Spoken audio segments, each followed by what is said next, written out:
comments and your commitments and those updated terms of service when you write back to the committee. Thank you, Madam Chair. I yield back. Gentlelady yields back. Chair recognizes the gentleman from North Dakota, Mr. Armstrong, for 5 minutes. Thank you, Madam Chair. You know, we've heard a lot today about the procedural safeguards, independent code review, server locations, and the corporate independence between ByteDance and the CCP.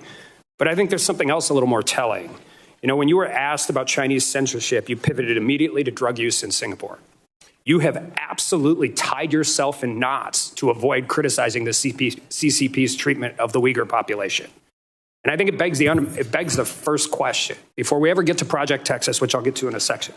If the CCP demanded that ByteDance hand over all of the data that they had on U.S. users in their possession, and ByteDance refused, I wonder what would happen. I wonder if Jack Ma might have an opinion on that, and I wonder if he'd be allowed to give it. But let's talk about Project Texas for a second. Project Texas envisions a new U.S.-based TikTok subsidiary. You have stated that this arrangement is unprecedented. I'd argue the reason it's unprecedented is because it requires continual oversight and monitoring by the U.S. of a private business because it poses a national security threat. The new subsidiary's board would report to and be approved by CFIUS. CFIUS will also specify hiring requirements as well as interact with Oracle as it performs its data role. That is an extraordinary corporate governance structure. I have questions whether it complies with corporate law and fiduciary duty to shareholders. Yet the core concern is that the proposes unparalleled integration with the U.S. government with a private company, which will require significant government resources. All of that to allow a continued operation of a social media platform that has serious national security implications. And CFIUS's workloads already dramatically increased in recent years, with a 30% increase in declarations and a 45% increase in joint voluntary notices. And there's bipartisan consensus that CFIUS needs to be expanded as we speak. Mr. Chu, can you identify a similar corporate arrangement that requires federal government to expand such resources to monitor an alleged data privacy and national security risk? Congressman, I'm not an expert on this matter. I believe that there are certain similar arrangements, but I'm not the expert on this matter.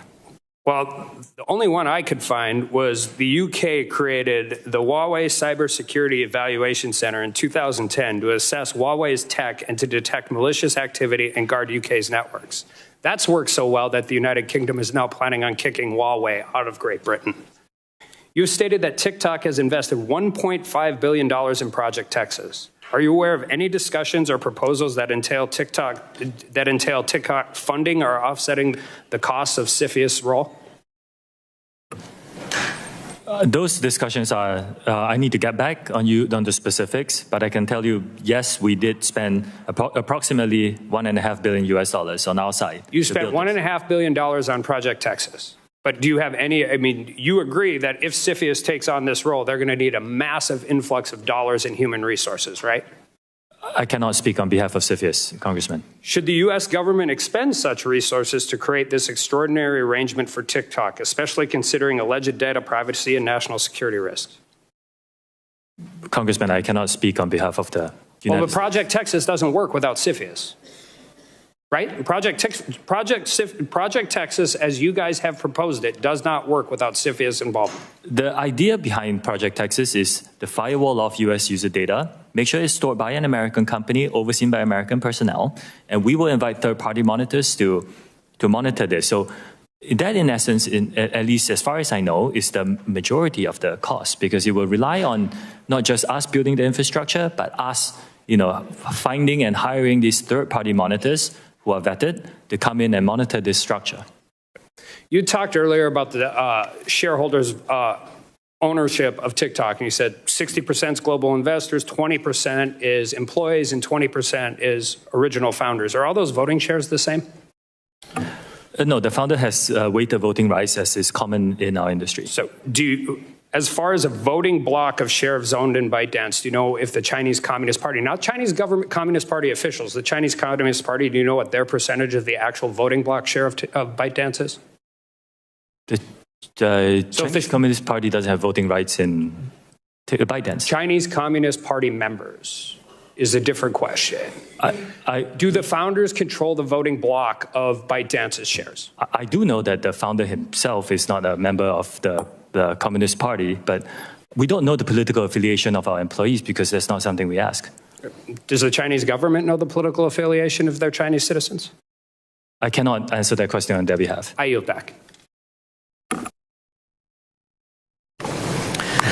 Gentleman yields back. Yield to the gentle lady from New Hampshire, Ms. Custer. 5 minutes.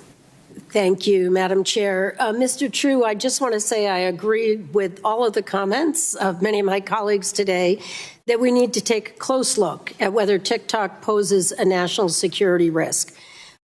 For today, I'm going to focus my limited time on how TikTok can better protect its youngest users. And I think a number of us have identified as parents today and have serious concerns as we relayed to you. Just this week, I heard from a parent in my district in Nashua, New Hampshire, whose child was served harmful content on TikTok and has needed counseling as a result. This experience is not unique to this family, and it underscores the need for better child protections on your app. I'd like to dig further into TikTok's current safety and privacy controls for children. I understand that TikTok restricts certain app capabilities for users under age 18 and has additional restrictions for users under age 16 or 13, such as limiting who can interact with them on the platform. However, these protections are worthless if any savvy child can easily bypass these age restrictions by deleting their own account and creating a new one with a different age. And by easily, I mean you can literally go in and open another account using the same email address. So I've been made aware by child safety groups, including Fair Play for Kids and Common Sense, that it is that simple for young users to bypass the age restrictions on TikTok. Yes or no, are you aware of this issue?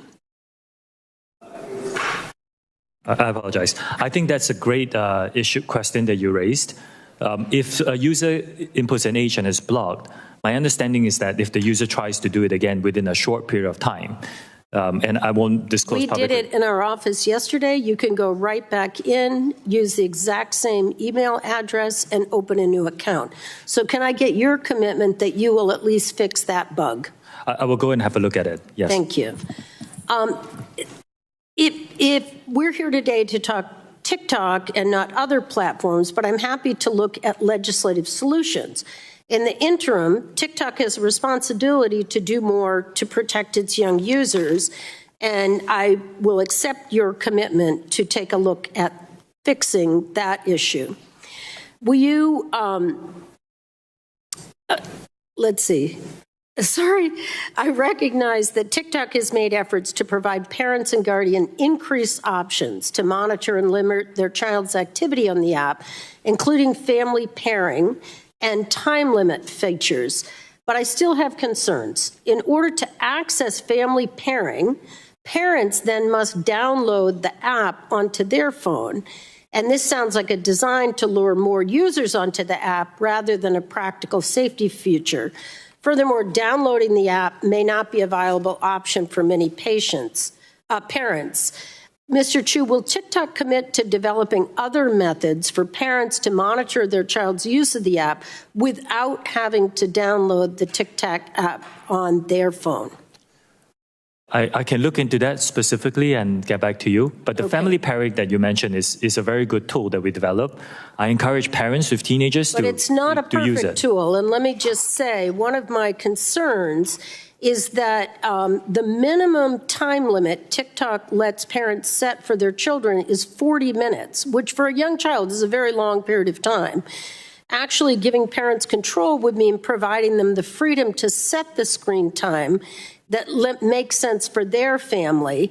Now, I've got a copy of the app page that shows just the 4 options. Would you commit to adding an other option so that the parent can easily set their own screen time limit? I can take a look at that. I think it's important. I think parents are looking for control. They're looking to allow their family to use these apps without TikTok taking over their child's media use. I've heard reports of users struggling to access the feature, and so I will look forward to hearing back from you on adding an other so that a parent can add a custom limit. So finally, I ask that you commit to report back to this committee and the American public on how TikTok addresses these safety issues and the steps that you are taking to default children's accounts to the most protective possible settings. And with that, Madam Chair, I yield back. Gentlelady yields back. Chair yields to the gentleman from Ohio. 5 minutes, Mr. Balderson.